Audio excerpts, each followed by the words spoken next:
अस्सलाम वालेकुम। आज मौज़ूए गुफ्तगू जो है वो हमारी मीडिया की मुश्किलात के हवाले से एक बुरी ख़बर के हवाले से है। 2 माह कबल तकरीबन एक चैनल ऑन एयर हुआ था, टैलेंट न्यूज़, और वो ऑन एयर होने से पहले तकरीबन 1.5-2 साल वो उसका जिसे कहते हैं ना बैक एंड वर्किंग जारी रही थी, और वो टेस्ट ट्रांसमिशन रही उसमें। वैसे वो इन हाउस चलता रहा काफ़ी अर्सा, डिजिटल अपने प्लेटफॉर्म्स पे वो काफ़ी अरसे से ऑन एयर था। उसके बाद बिलाखिर उन्होंने तकरीबन 2-2.5 माह कबल उसको बाकायदा ऑन एयर किया था, जिसमें बड़े बड़े नामवर लोग उस टीम का हिस्सा थे। रफ क्लासरा साहब भी उधर अपना मुकाबिल जो है प्रोग्राम वहाँ पे करते थे।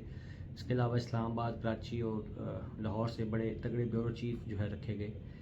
लेकिन अचानक ही 2 माह के अंदर ही, यानी कि 2 से 2.5 माह के अंदर अंदर ही उस चैनल ने जो बजाय फलने फूलने के अचानक रिवर्स गियर लगा लिया, जो कि मीडिया के लिए बहुत ही कह लें बुरी खबर है। मीडिया ऑलरेडी इंडस्ट्री जो है मुश्किलात का शिकार है, कुछ हुकूमती इक़दाम की वजह से, कुछ आप कह सकते हैं कि वैसे ही मीडियम चेंज होने की वजह से भी डिजिटल जो इलेक्ट्रॉनिक मीडिया है वो खुद भी डिजिटल पे शिफ्ट हो रहा था। उनको बड़े बड़े सेटअप्स जो है अब शायद नहीं रिक्वायर्ड, इस वजह से मुश्किलात का शिकार था। तो अब अचानक पहले तकरीबन को 60-70 बंदे फारिग किए गए, आहिस्ता आहिस्ता फिर 3-4 रोज़ कबल 25 से 30 अफराद को कहते हैं ना यक जुम्बश कलम उनको बरतरफ कर दिया गया। उसके बाद अब सुनने में आया कि जो हैवी वेट लोग हैं उनको भी एकदम से फारिग कर दिया गया, जिसमें जो क्लास्टर साहब का प्रोग्राम मुकाबिल भी शामिल है।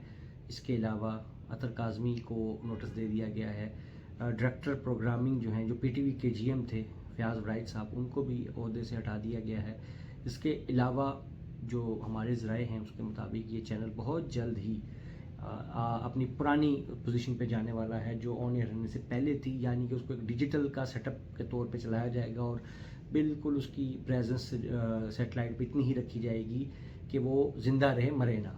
अब उसके पीछे क्या वामिल कार फरमा है वो तो मुझे नहीं पता, लेकिन हमारा जो मेरा अपना ज़ाती ज़हन है वो ये कहता है कि जब ये चैनल डिज़ाइन किया गया था तो उस वक्त उनके जहन में जो चीज़ें थी उसमें अपनी एक हुकूमत का होना भी उनके जहन में था कि हुकूमत हमारी अपनी है, तो वो चैनल के अखराजात भी सरकारी इश्तहारात या दीगर ज़राए से मैनेज होते रहेंगे। लेकिन जब वो चैनल का उन्होंने डोल डाल दिया तो उस वक्त के बाद से ही उनकी हुकूमती मामला ख़राब हुआ, आहिस्ता आहिस्ता उनकी मरकज़ में हुकूमत ख़त्म हुई, फिर पंजाब में भी ख़त्म हुई, और अब हालात इस तरह के नज़र आ रहे हैं कि आने वाली गवर्नमेंट में भी उनको इस तरह नज़र नहीं आ रहा, जिसकी वजह से ये गालिबन ये लगता है कि ये मामला तो उनके सेट नहीं हुए और उन्होंने चैनल को एक डमी बेसिस पे चलाने की कोशिश की है। इसके अलावा इतलात ये भी है कि शायद ये चैनल बेच दिया जाए, इस वजह से कुछ मार्केट में इतलात ज़रूर आई हैं, लेकिन वो अभी तक जो है हतमी नहीं है, वो चीज़ें हतमी नहीं है। इसलिए जो चीज़ हतमी है या जो चीज़ वाज़ेह नज़र आ रही है वो यही है कि आने वाले दिनों में इस चैनल को बहुत महदूद पैमाने पे किया जा रहा है, और ये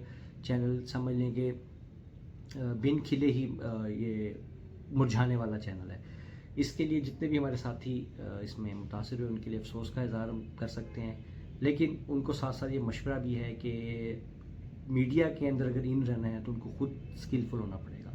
अब ये आप समझ लें कि उनके पास एक बेहतरीन मौका भी है, कुदरत ने उनको दे दिया है कि वो खुद को डिजिटल वर्ल्ड से हम आहंग करें, खुद कुछ स्किल सीखें, टीम अप हों, लोगों के साथ टीम्स बनाएं और ख़ुद चैनल्स कायम करें, या ख़ुद जो है ऐसे प्रोग्राम या ऐसी प्रोडक्शन की तरफ आएँ जिसमें वो सेल्फ एम्प्लॉयड हो। और आने वाला वक्त आप देखेंगे वही लोग ही सक्सेसफुल रहेंगे जो स्किलफुल होंगे डिजिटल के मैदान में। अभी के लिए इजाज़त दीजिए, अल्लाह हाफिज़।